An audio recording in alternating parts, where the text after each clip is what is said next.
ରାଉରକେଲା ସହରର ଦେଓଗାଁଠାରେ ଥିବା ମା ତାରିଣୀ ହୋଟେଲରେ ଯୁବକଙ୍କୁ ମରଣାନ୍ତକ ଆକ୍ରମଣ ଉଦ୍ୟମ ଘଟଣା। ଏହି ଘଟଣାରେ 4 ଜଣ ଅଭିଯୁକ୍ତଙ୍କୁ ରଘୁନାଥପାଲି ଥାନା ପୁଲିସ ଗିରଫ କରିଛି। ଗିରଫ ଅଭିଯୁକ୍ତମାନେ ହେଲେ ଜ୍ଞାନପ୍ରକାଶ ଲେଙ୍କା, ଅଶୋକ କୁମାର ତରାଇ, ପ୍ରଦୀପ ହରିଚନ୍ଦନ ଓ ଶୁଭମ ପରିଡ଼ା। ଗିରଫ ଅଭିଯୁକ୍ତଙ୍କ ନିକଟରୁ ଆକ୍ରମଣରେ ବ୍ୟବହୃତ ଖଣ୍ଡା, 2ଟି ବାଇକ୍, 4ଟି ମୋବାଇଲ ଫୋନ୍ ଓ ଗୋଟିଏ ଆମ୍ବୁଲାନ୍ସ ଜବତ କରାଯାଇଛି। ତେବେ ଗତ 27 ତାରିଖ ରାତିରେ ଲାଲଟାଙ୍କି ଅଞ୍ଚଳର ଦିବ୍ୟଜ୍ୟୋତି ମହାନ୍ତିଙ୍କୁ ଦେଓଗାଁଠାରେ ଥିବା ମା ତାରିଣୀ ହୋଟେଲରେ ବନ୍ଧୁକ, ଖଣ୍ଡା ଓ ଭୁଜାଲିରେ ସଂଘବଦ୍ଧ ଆକ୍ରମଣ କରିବା ପାଇଁ ଉଦ୍ୟମ କରାଯିବା ସହ 2 ରାଉଣ୍ଡ ଗୁଳିମାଡ଼ ହୋଇଥିବା ଅଭିଯୋଗ ହୋଇଥିଲା। ଦିବ୍ୟଜ୍ୟୋତିଙ୍କ ଦେହରେ ଗୁଳି ବାଜି ନଥିବାରୁ ଦିବ୍ୟଜ୍ୟୋତି ବଞ୍ଚି ଯାଇଥିଲେ। ପୂର୍ବ ଶତ୍ରୁତାକୁ କେନ୍ଦ୍ର କରି ଆକ୍ରମଣ ଓ ଗୁଳିମାଡ଼ ହୋଇଥିବା ପୁଲିସର ପ୍ରାଥମିକ ତଦନ୍ତରୁ ଜାଣିବାକୁ ମିଳିଥିଲା।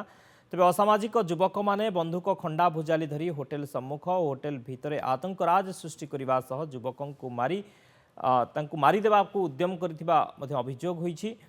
ତେବେ ଏହି ଘଟଣାରେ ଗିରଫ 4 ଜଣ ଅଭିଯୁକ୍ତଙ୍କୁ ରଘୁନାଥପାଲି ଥାନା ପୁଲିସ ଗିରଫ କରି କୋର୍ଟ ଚାଲାଣ କରିଥିବା ଜଣାପଡ଼ିଛି।